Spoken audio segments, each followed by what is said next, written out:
বউয়ের সাথে গ্যাঞ্জাম করিস না ভাই, তরকারির সাথে থুতু লাগাই তোরে খাওয়াই দিব, তুই টেরও পাবি না।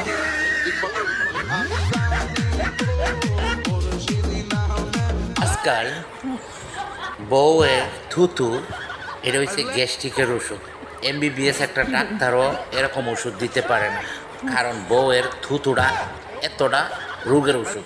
দেখো নাই, কোলেস্ট্রল থেকে দইরা, ডায়াবেটিস থেকে দইরা, জ্বর, কাশি, যক্কা মক্কা যা আছে সব রোগ ভালো হয়ে থাকে বউয়ের থুতু খাইলে, বুঝছো? কিন্তু ছেলেদের যদি হাত না রাখো তাইলে কিন্তু মেয়ে তোমরা বলি মা ডাক শুনতে পারবে না। কথাটা মনে নেই, ছেলেদেরকে অপমান করো, ছেলেদেরকে মা ডাক আর শুনতে পারবে না, তখন কই যাইবা? বলে চুল পাকিলে যায় বেকার কাছে, হায় রে চুল পাকিলে যায় বেকার কাছে।